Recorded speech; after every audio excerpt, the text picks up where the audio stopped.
I have a picture from my sitting room upstairs. It sits across from another picture right over the fireplace there. This one is the gospel, today's gospel. Calm, be still in the midst of everything that's going on. And the other one is a camping scene of a lonely little tent and a fire in the middle of an island, in the middle of water, with absolutely nothing else around it. And so whenever I feel like I need to calm myself, I look at that. And whenever I feel like I can't calm myself because everything else is disturbing me, I look at that. And I say to myself, I'm in absolutely no control of absolutely anything. And the more I can submit to that truth, the better it is for me in my life, in my prayer, in my faith, in the direction I know I need to go. I have to keep striving to trust the Lord. Nothing easy about it, but I have to keep striving to trust the Lord.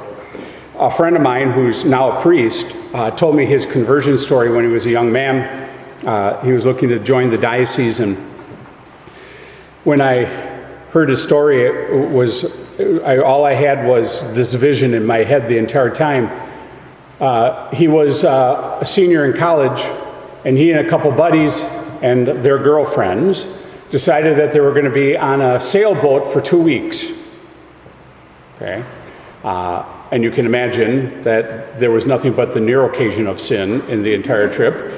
And so he was not anywhere in his faith at that time. Raised Catholic, all the rest, but just wasn't practicing. One night, a storm came up out of nowhere, so he's telling me.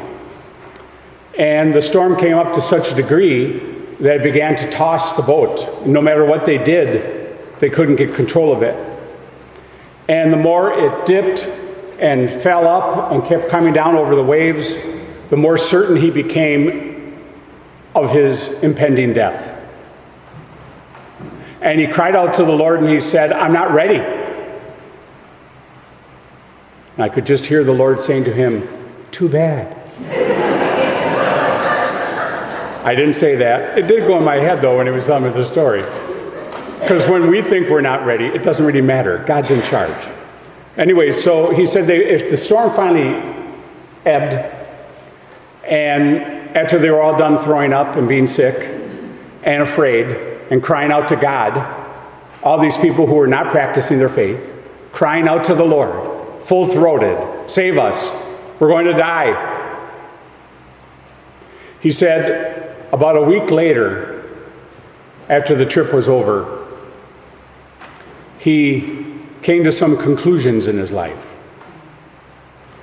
One was, it was time to start praying regularly. And he knew that prayer was the only thing that would get him close to the Lord. He had pushed God away for way too long. He also determined that he was going to go to confession, because he hadn't gone to confession since he was confirmed in 8th grade. And he said, I can pray all I want, but if I don't go to confession and take away my mortal sins, I don't like the alternative. And finally, he said, as part of my new commitment, I'm going to go to Mass every single week. And if I can fit some in during the week, I'm going to do that too. It took such turbulence in his life for God to work a conversion miracle in it. To the point that even though he wanted family life, he knew the Lord was calling him to a different kind of life. And so in turn, he accepted the call to the priesthood. Now I've heard many, many stories of young men, having been vocations director, of their conversions to the Lord. And there's something interesting in the gospel that I think is good for us to be mindful of. First of all, Jesus is unafraid about anything. In the midst of a huge storm, he's sleeping on a pillow. That's the first lesson. There's not a lot we can do about storms. They're going to blow up in our lives. Some of them real, some of them figurative, some of them spiritual. We're going to have a lot of trial and tribulation. And many of us probably already have in various ways, in certain degrees. But I like the way the apostles call out to him. And he says, "Teacher, do you not care that we are perishing?" How often have we said that in our lives? Do you not care that I'm dying? Do you not care that I have this disease? Do you not care? He's totally aware. Totally 100% aware. You're shouting as you waste your breath because you're not trusting. So the Lord wakes up, gets off the pillow, and he says what to them? After he quiets the storm, and in the gospel here, there's an exclamation point after the word quiet. In other words, he uses the full force as God. Quiet! Be still. And everything goes calm. And then he says to them, "Why are you terrified?" And then he says, "Do you not yet have faith?" And all the apostles can be is just dumbfounded. Who is this that even the winds and the seas obey him? Who are we with? What craziness has entered into our life? What certainty? And can we hold on to it? Well, Jesus asks in the gospel today, he says, "Do you not yet have faith?" How do we acquire faith in our lives? First of all, we have to have a certain sense of confidence. Confidence that God's words are true. That he means absolutely everything he says. That he's going to follow through on every promise. And he will also prick our conscience, challenge us, and try to get us to be stronger. But we have to have confidence in the midst of all the winds that are blowing in our lives, whatever they are. Whatever the circumstances are. A surgery that's upcoming, cancer that's afflicting our body, different kinds of cancer. Maybe it's a multiple time of cancer. Maybe there's a problem in your family. Maybe you're having a fight with your spouse. Maybe your kids are in trouble. Maybe your friends doubt. Maybe a friend is trying to kill themselves. Maybe you don't have enough money to make ends meet. Maybe your faith is doubting and questioning. For faith to increase in our lives, so that we're not accused by the Lord with the question that says, "Do you not yet have faith?" You have to have confidence in the midst of the winds that are blowing. Confidence that God's not going to blow you over if you hang on. I remember in September 2001 when the Twin Towers came down in New York with a terrorist attack. I remember reading a story of a man who was about 2 blocks away from where the towers were. And he was certain he was going to die. Because as he saw the first tower come down, 100 stories of it, he thought for sure this was the end. So he fell to his knees and he put out his arms. He was on the roof of his apartment with the idea that whatever the Lord was going to have done, it was going to be done.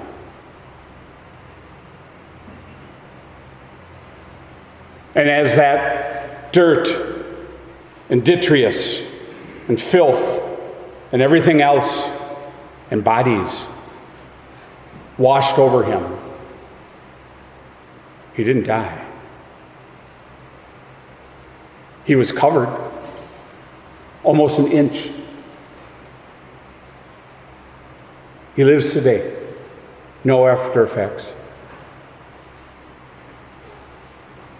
He just had confidence that whatever was going to happen, He had to trust in it. Are we like that? Or are we like the disciples? Do you not care that we're going to perish? Is there a calmness? As Jesus calmed the sea, he can calm the heart and the soul. What are you like in your spiritual life? Do you have confidence that whatever comes, God wins? I think another thing that strengthens our faith is the ability to understand that while we walk in this world, God has a plan for us. There is a purpose to our life, even in sickness, even in the trial of death and struggling and just the poison of the world, all those things. God has a plan for you and for me. Doesn't matter how old you are, young you are, and everywhere in between, God has a plan. Yes, eternal destiny with him, but while we walk the earth, he's got a plan. Do you not understand that when the winds blow, God gives to us grace and courage in the midst of the winds of that blow, so that we might be a strength in the midst of the wind? Where we're no longer thinking about ourselves, but we think about another. Without thinking, without counting the cost, we rush to help someone else. We put out a hand to hold somebody close. We barricade ourselves in and tell everyone to be calm. Is that the kind of person you are? Or are you shouting out, "Master, do you not care that we're going to die?"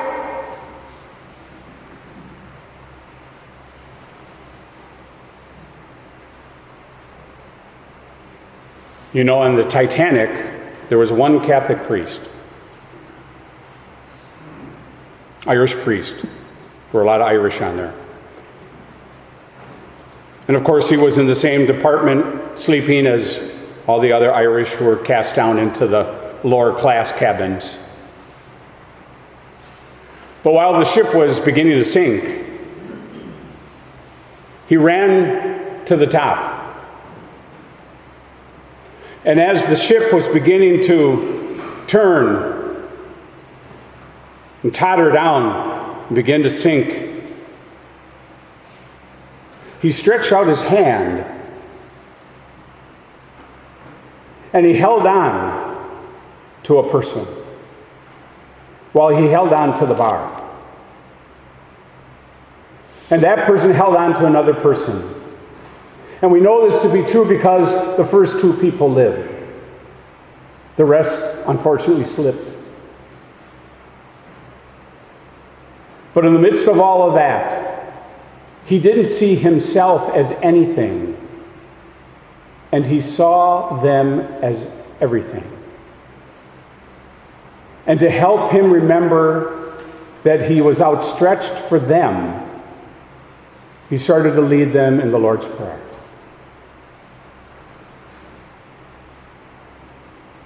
He would slip and die, but others lived. That's what the Lord is teaching us in the gospel. What kind of man or woman are you? Are you frantic? Or are you calm? Well, the Lord proposes calmness. Why are you terrified? Do you not yet have faith? Trust in the calmness and the rock who is Jesus Christ.